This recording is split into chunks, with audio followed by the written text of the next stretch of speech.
오늘 느헤미야 1장 1절로 11절 말씀을 본문으로 무너진 성벽을 재건하라, Rebuild the destroyed walls, 무너진 성벽을 재건하라, 이런 제목으로 하나님 말씀을 선포하고 함께 은혜 받고자 합니다. 여기서 이 무너진 성벽이라고 하는 것은 곧 역사적으로 파괴된 예루살렘 성벽을 가리킵니다.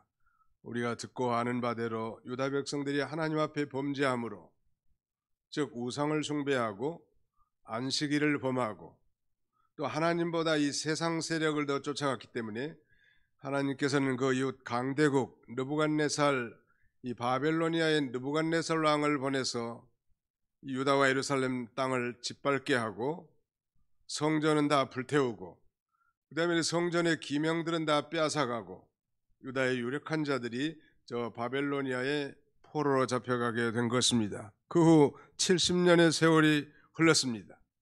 이 나라의 흥망성쇠를 주장하신 분은 하나님이신데 하나님께서 그 바벨론 역시 그들의 죄값 때문에 심판하시고 바벨론의 후신, 즉 페르시아, 우리 성경에 나타난 이 바사나라를 세우신 것입니다. 이 바사나라의 건국자는 하나님이 사용하시는 종과 같은 이 고레스 왕을 세워서 이 소위 대제국을 운영하게 하신 것이죠. 이 고레스 왕은 특별히 아주 좋은 왕으로, 아주 포용력 있는 왕으로 역사적으로 기술하고 있고, 역사적인 명칭은 키리스 왕이라고 하는데, 이 왕은 과거 바벨론에 포로 잡혀온 수많은 민족들을 해방시키고 또 그들이 섬기는 이 신을 섬기도록 또 성전을 짓도록 이런 관대한 정책을 펴게 됐고, 그 결과 이제 유다 백성들, 즉 포로 잡혀간 유다 백성들도 3차에 걸쳐서 이제 포로 귀환을 하게 됩니다. 느헤미야는 이 바벨론에 사로잡혀간 유다 지파 하가랴의 아들이라고 오늘 본문 1절에 명시하고 있는데요. 그는 이 포로민 3세입니다.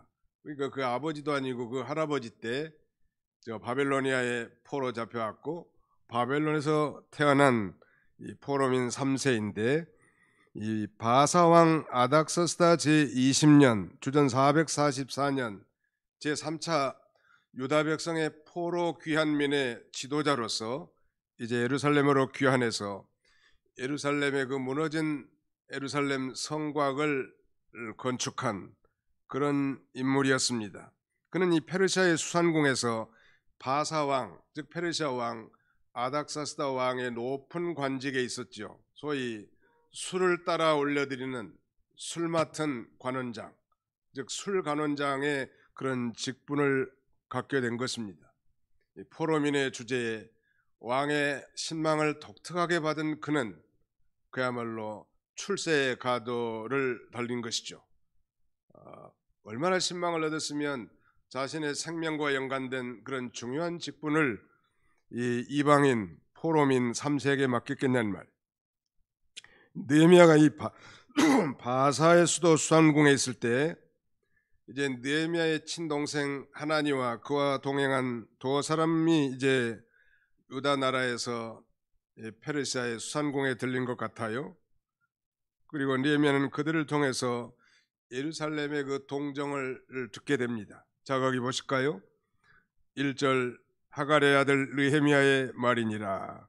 아닥사스다 왕 제20년 기슬월에 내가 수산궁에 있는데 내 형제들 가운데 하나인 하나니가 두 사람과 함께 유다에서 내게 이르렀기로 내가 그 사로잡힘을 면하고 남아있는 유다와 예루살렘 사람들의 형편을 물은즉 그들이 내게 이르되 사로잡힘을 면하고 남아있는 자들이 그 지방 거기에서 큰 환난을 당하고 능욕을 받으며 예루살렘 성은 허물어지고 성문들은 불탔다 하는지라. 즉 이 남아있는 그 유다 백성들의 그 비참한 삶의 정황을 듣게 됐고, 여전히 성은 해파됐고 성문들은 불탔다는 그런 소식을 듣게 됐습니다. 이 슬픈 소식을 들은 이 느헤미야는 그야말로 기가 막혀서 울고 슬퍼하며 하나님 앞에 금식 기도를 단행합니다. 믿음의 사람들은 일평생 신실하게 기도하는 자들이었고 또 그들의 기도를 통해서 위대한 하나님의 역사가 이루어지게 되는 것이죠. 믿음이 좋은데 기도를 하지 않는다. 이건 대단히 어울리지 않는 말이죠. 참으로 기도하는 사람이라면 믿음 있는 사람이고 믿음 있는 사람이라면 이 불가능을 가능케 하신 그 하나님 앞에 자신의 모든 문제를 호소하고 기도할 수 있어야 할 것입니다. 오늘 제목은 무너진 성벽을 재건하라고 했는데 이 허물어진 성벽 재건을 준비하는 첫 번째 단계는 바로 기도라는 사실이죠. 그렇다면 이 무너진 예루살렘 성벽의 슬픈 소식을 듣고 울며 슬퍼하면서 하나님께 올린 이 느헤미야의 기도의 내용은 과연 무엇인가? 세 가지를 요약해서 오늘 말씀을 선포하고자 합니다. 오늘 주보 순서지 가운데쯤 보시면 오늘의 말씀 요약안에 세 개의 메인 아이디어가 기록되어 있는데요. 우리 같이 한번 따라서 해봅시다. 무너진 예루살렘 성벽의 비벌을 듣고 울며 슬퍼하면서 여호와 하나님께 올린 느헤미야의 금식 기도의 내용이 무엇인가? 자, 따라서 하겠습니다. 주께 범한 죄들을 자복하며 기도함. 언약의 말씀을 기억하며 기도함. 왕 앞에서 은혜를 입게 해달라고 기도함. 예, 이 세 가지가 오늘 느헤미야가 하나님 앞에 올린 금식 기도의 제목이라고 할 수 있겠습니다. 예, 그 첫 번째가 바로 주께 범한 죄들을 자복하며 기도하는 것. 하나님 앞에 우리가 우리 인생이 꼬이고 그 다음에는 우리 앞에 장애물이 닥치고 우리가 원치는 않지만 재앙과 곤란, 시험과 역경, 질병이 우리 앞에 닥친다 할 때 우리가 가장 먼저 하나님 앞에 기도할 그 내용은 우리가 하나님 앞에 범한 죄들을 자복하며 기도하는 것입니다. 하나님은 그런 기도를 들으시죠.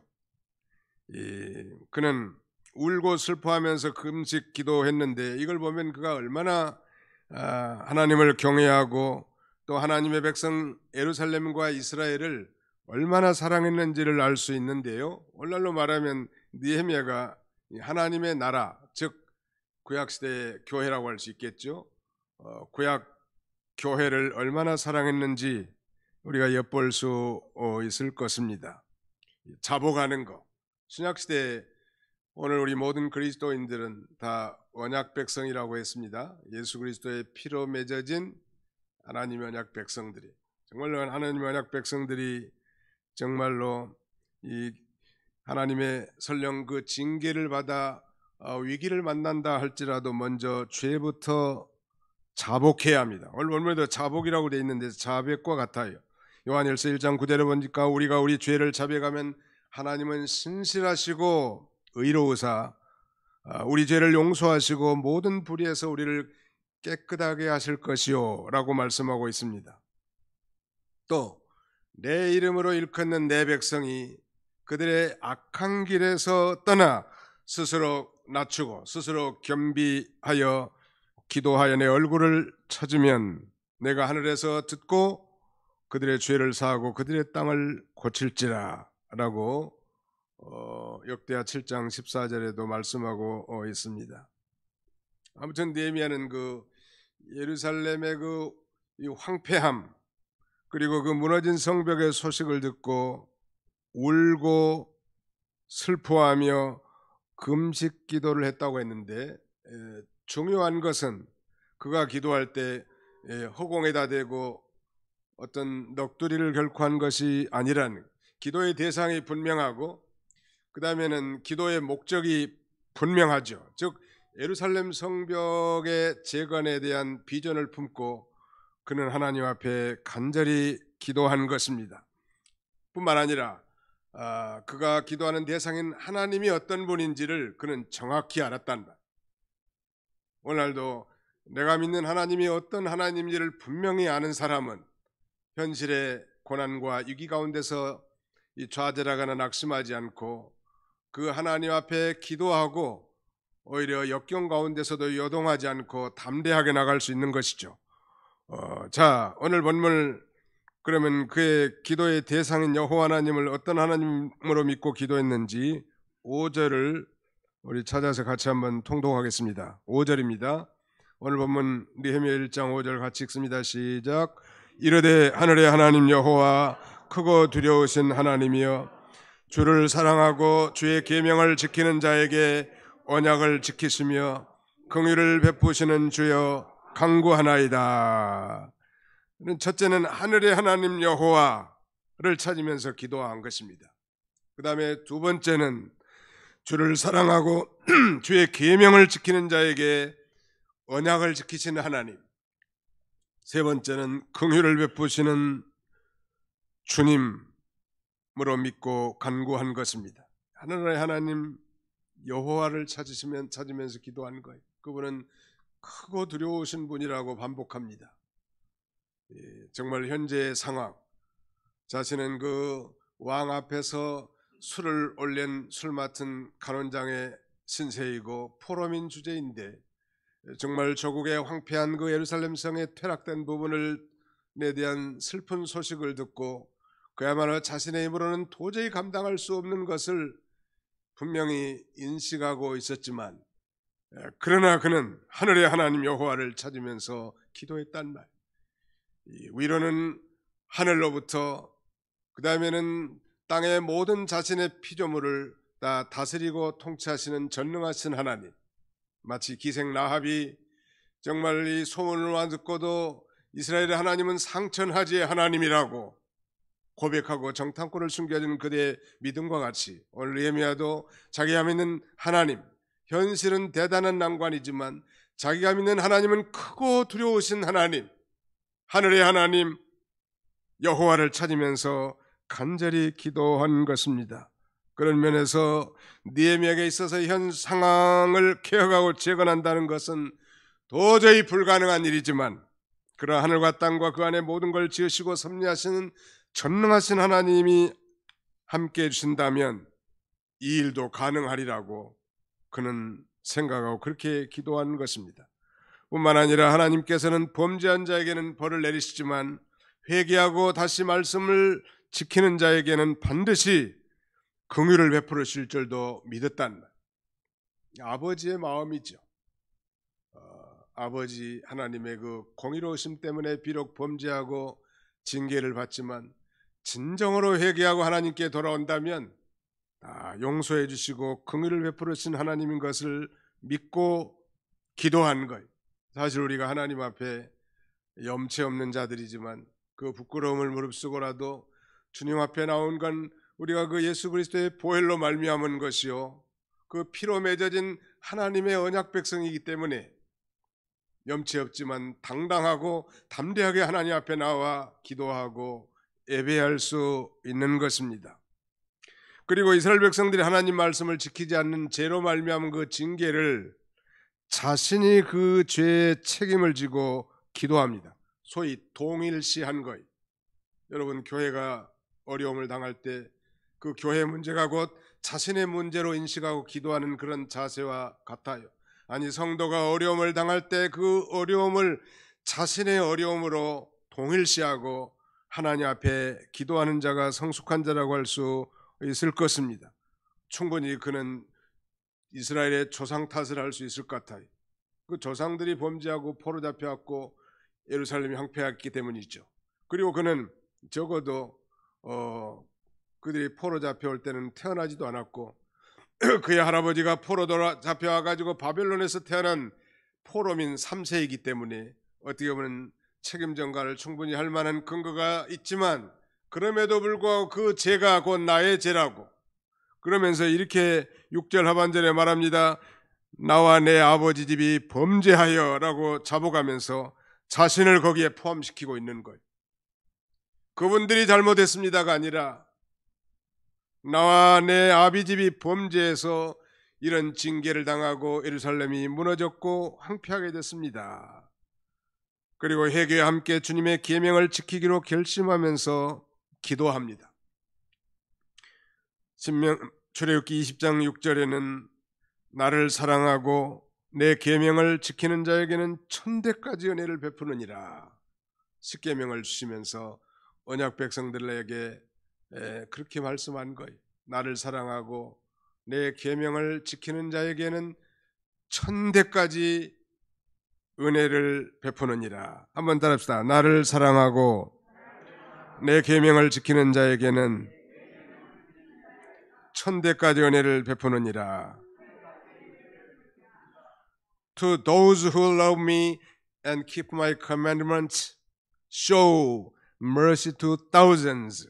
천대까지 자비, 긍휼, 은혜를 베풀으신다는 하나님을 사랑하고 그의 계명을 지키는 언약 백성들에게 약속한 것인 걸 너무나 잘 알고 주를 사랑하고 계명을 지키는 자에게 언약을 지키시는 그 하나님 앞에 염치 없지만 탄원하는 것이죠. 그리고 그 긍휼을 호소하고 있습니다. 무너진 성벽을 재건하는 일, 아니 정말 교회를 개혁하고 갱신하는 일은 인간의 힘으로는 불가능한 것입니다. 오직 하나님의 자비와 긍휼, 하나님의 은혜로 가능한, 개인의 퇴락된 영적 구원을 이루는 일도 마찬가지. 내 힘으로 안 되는 거예요. 성령 하나님의 도우심으로 우리의 무너진 성벽을 재건할 수 있는 것이죠. 이는 진정으로 모든 죄를 자복하고 회개함으로써 이루어지는 것입니다. 사랑하는 성도 여러분, 우리는 이 코로나19의 대전염병 재앙을 거의 2년 가까이 지금 경험하고 있는 중에 있습니다. 이것은 분명 이 죄에 대한 하나님의 징계와 심판인 것이 분명하단 말. 그렇다면 우리가 어디서 떨어졌는지를 기억하고 이제 다시 돌아올 때입니다. 아니 정말 이 징계로 말미암아 무너진 우리의 일상사와 영적인 모든 일을 다시 회복하고 재건할 때가 되지 않았습니까? 이를 위해서 먼저 우리가 하나님 앞에 범한 모든 죄들을 진정으로 자복하는 것이 선결되어져야 할 것입니다. 두 번째는 언약의 말씀을 기억하며 기도합니다. Remembering the word of the covenant and praying. 언약의 말씀을 기억하면서 기도하는 것. 언약의 말씀. 느헤미야가 죄를 회개한 다음에 언약의 말씀을 기억하면서 기도했는데 하나님의 백성이 범죄하면 하나님께서는 여러 나라에다 흩어버리시겠다고 율법에 기록하고 있고, 회개하고 계명을 지키면 그 쫓겨난 자가 하늘 끝에 있다 할지라도 하나님께서 다시 택한 곳으로 돌아오게 하시고 모으게 할 것이라고 모세오경, 신명기나 레위기에 자세하게 기록되어 있는데, 느헤미야는 그 말씀을 정확하게 기록하고 이들이 비록 범죄함으로 흩어졌지만 이제 회개하고 하나님 앞에 돌아올 때 하나님께서 회복시켜 달라고 이렇게 간절히 기도하고 있습니다. 언약 백성이라는 건 그런 특권이 있습니다.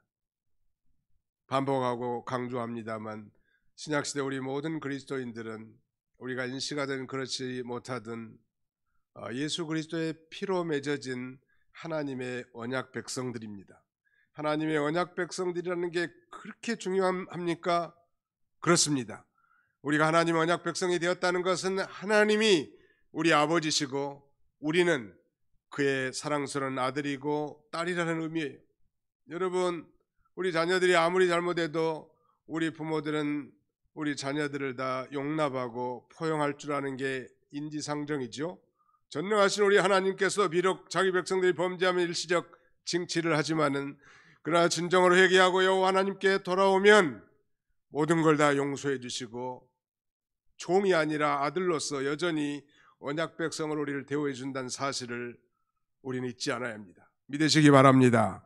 그런데 더욱 놀라운 것은 그 언약은 영원히 불변한다는 사실.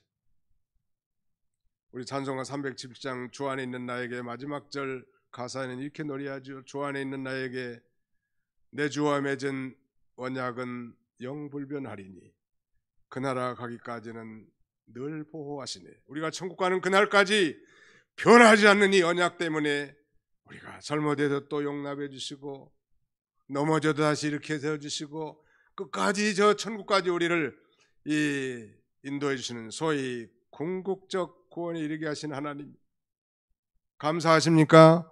감사하는 거예요. 왜냐하면 우리의 행위와 우리의 삶의 모습을 보면 그저 뭐 역겨울 정도이지만 우리 하나님은 우리를 그렇게 사랑하시는 거예요. 왜? 내 자식이니까. 여러분, 우리 자식들의 허물과 죄가 많죠? 부모는 알아요. 다른 사람들은 몰라도. 그래도 다 우리가 용납하고 품고 오늘까지 오고 있지 않습니까? 우리 하나님이 그렇다는 것. 우리는 이를 위해서 예수 그리스도를 보내주시고 저 십자가에서 우리의 과거와 현재와 미래의 모든 죄를 다 도말하시고 오늘에 이르게 하셨단 말.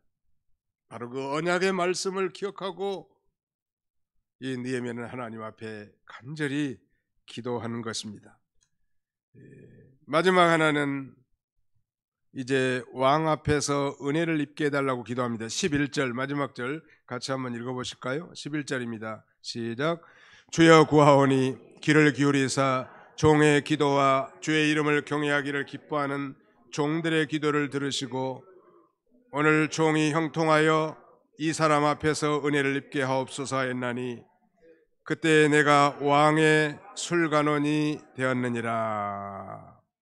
그 11절 하반절에 보면 이 사람 앞에서 오늘 종이 형통하여 이 사람 앞에서 은혜를 입게 하옵소서 그랬는데 이 사람은 도대체 누군가? 우리 바른 성경에는 주님의 종이 왕 앞에서 긍휼을 얻게 하소서 이렇게 번역하고 있고요. 표준세 번역에는 왕에게 자비를 입게 하여 주십시오 이렇게 번역하고 있습니다.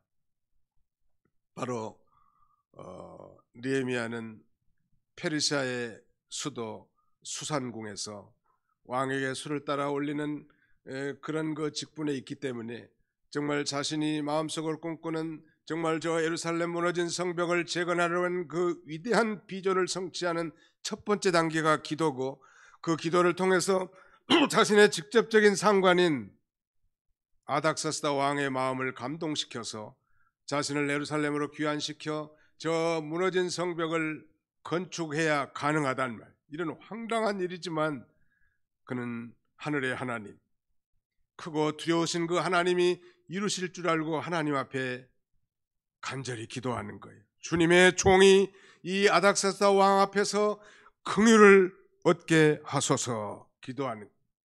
여러분, 사람의 마음을 사람이 바꾸기는 어려워요. 더구나 오늘날 같은 이런 시대에는 대단히 이념화된 시대인데 자신의 그 이념으로 뭉친 사람을 설득해서 바꾸게 한다는 것은 불가능에 가까워요. 그러나 하나님은 사람의 마음을 바꾸실 수 있는 분이요. 내가 내 자식이라도 내가 어떻게 할 수 없는 건 너무나 잘 아는 사실이에요. 그러나 내 자녀들의 마음도 바꾸실 분이 하나님이시고 정말 불화 관계에 있는 내 남편의 마음도 하나님이 움직일 수 있는 전능하신 하나님이란 믿으시면 아멘 합시다. 잠언 21장 1절에는 왕의 마음이 여호와의 손에 있음이 마치 번물과 같아서 그가 임의로 인도하시느니라. 왕의 마음이 여호와의 손에 있다고, 그래서 마치 그것이 보의 물과 같다고, 그러므로 그가 여호와 하나님이 임의로 그 왕의 마음을 인도하실 수 있다고 솔로몬은 성령으로 아주 짧은 문장으로 그렇게 기록합니다. 여러분, 시골에서 물고를 튼다 그런 말이 있거든요. 물이 흐르는 이 보라고 합니다. 우리 자문에 보면 본물이라고 해야 했는데 옛날 성경에는 보의 물로 돼 있거든요. 이 보라고 하는 것은 또랑, 수로를 가리킵니다. 그 농부가 그 또랑을 오른쪽으로 틀면 오른쪽으로 물이 흐르고 왼쪽으로 틀면 왼쪽으로 흐르는 것처럼 하나님께서 사람의 마음을 오른쪽으로 비틀면 오른쪽으로 가게 만든단 말. 인간이 임의로 하기 힘들어요. 지혜로운 부인은 자기 남편을 잘 컨트롤할 수 있습니다. 남성들의 심리도 좀 잘 배워가지고 말이죠. 하나님 앞에 기도하는, 주여 이 남자의 마음을 좀 변화시켜서 정말 하나님의 거룩한 일에 쓰임받게 하옵소서. 그가 하나님께로 돌아와 정말 성령을 받아 거듭난 그리스도인으로서 살게 하옵소서. 우리는 할 수 없지만 하나님은 하나님의 뜻대로 하실 수 있단 말. 그렇지 않고 뭐 말로 설득하면 잔소리밖에 되지 않고 싸움밖에 될 수가 없어요. 남편이 아내를 대해서도 마찬가지고 부모가 자녀를 대항해서도 마찬가지. 사람의 마음을 바꾸실 수 있는 분은 하나님이에요. 이 단순한 기도의 제목 한 가지입니다. 이 느헤미야의 기도는 바로 예루살렘에 무너진 성벽을 다시 세우는 일인데, 이 일이 이루어지려면 자기의 상관, 당시의 대제국 페르시아의 왕 아닥사스의 왕의 마음을 바꿔서 자신의 청을 들어주게 하는 거예요. 그러므로 그는 정확한 기도의 제목과 그가 기도한 대상인 전능하신 하나님을 바로 깨닫고 간절히 그렇게 기도하는 거예요. 기도할 때도 지식적으로 성경만 달달달 외워가지고 그렇게 기도하는 것이 아닙니다. 울고 슬퍼하며 식음을 전폐하고 하나님 앞에 간절히 기도하는 것이죠.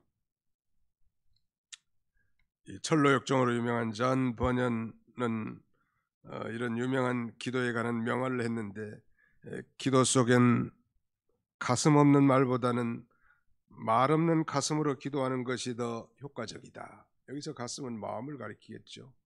마음이 떠난 립 서비스보다는 마음이 실린 진정한 기도를 하나님이 더 들어주신다는. 또 유명한 신학자 아담 클라크는 기도는 혀보다는 가슴을 더 많이 요구하는 것이다.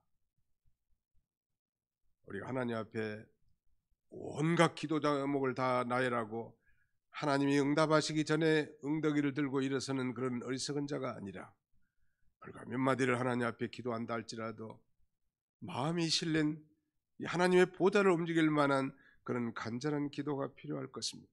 우리 한번 따라서 해볼까요? 기도는 혀보다는 가슴을 더 많이 요구합니다. 뭔 소리인지 알 것 같아요? 네. 제가 오래전에 안양에서 목회하는데 한 주간 여기 대한스토원의 옆에 한탄강이 흐르고 있는데요. 비가 많이 안 오기 때문에 내천의 청가에도 물이 없고 모래가 이렇게 쌓여 있더라고요. 그래서 바위 사이에 모래에다가 1인용 텐트를 치고 한 주간 있다가 왔습니다. 근데 기도하는데 옆에 사람이 하도 시끄럽게 하니까 기도가 잘 안 되는 거예요. 어떻게 기도하는가 보자 하고 쳐다봤더니 서울에서 좋은 차를 타고 와서 기도하시는데 이 양반은 서서 기도하더라고. 서서 그 한탄강 바위가 기울어진 경사진데 그 경사진데 서가지고 한 오전 내내 소리를 치면서 기도하는 거예요. 이 양반은 정말 정력이 대단한 모양이에요. 지치지도 않아. 그의 기도에 외치는 호소문은 아주 간단해. 여호와를 외치는 거예요. 여호와여 하고 외치는 거예요. 그것을 오전 내내 여호와만 외쳐. 그 여호와 속에는 아마 자신의 모든 인생의 스토리가 다 들어있겠죠. 자신의 가정 문제, 직장 문제, 교회 사역에 대한 문제, 성도들의 문제, 모든 문제가 거기 다 포함되어 있을 거예요. 말을 많이 한다고 해서 하나님이 듣는 게 아니고 그 여호와라고 하는 외치는 한마디 속에 그의 모든 심정이 다 묻어서 하나님 앞에 외치는 거예요. 그의 여호와를 외치는 소리가 한탄강을 굽이굽이 스치면서 제 귀에 스치는 것이 지금 20년이 훨씬 지났는데도 기억에 남습니다. 사랑하는 성도 여러분, 하나님은 우리의 혀보다는 가슴을 원하십니다. 정말 무릎을 꿇고 하나님 앞에 기도하는 자, 하나님 반드시 들으신다는. 우스운소리 하나 하겠는데요, 이 세상에서 키가 가장 큰 사람이 누군가 아에 대한 질문한 거예요. 제가 기록을 보니까 한 2m 한 50 이상 된 분이 있더라고. 보니까 터키 사람인지.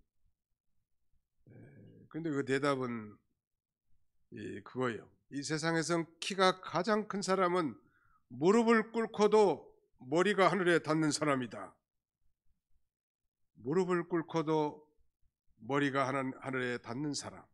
정말 무릎을 꿇고 정말 그 심령으로 하늘 보좌를 움직이고 하나님 앞에 호소하는 자, 그런 자가 하나님 앞에 큰 자라고 할 수 있을 거고, 그런 기도의 위대한 인물들을 통해서 하나님은 오늘날도 하나님의 나라를 건설해 나가는 것입니다. 믿으시기 바랍니다.